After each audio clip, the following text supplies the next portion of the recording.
Wrike has been a big name in project management for years now, but is it still a powerful tool worth using? Let's break down what it does well, where it struggles, and who's it really for. Wrike is built for teams that need a mix of structure and flexibility.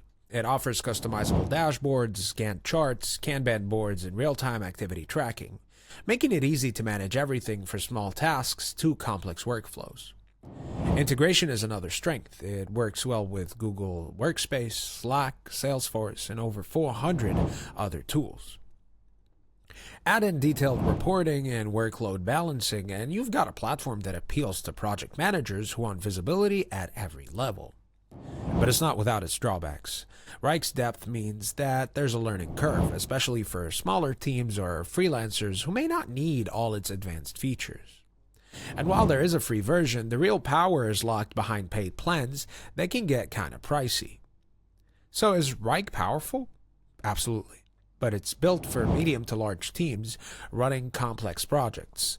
For solo users or smaller teams, simpler tools might make more sense. Do you want me to maybe compare it with ClickUp or Monday.com? Let me know.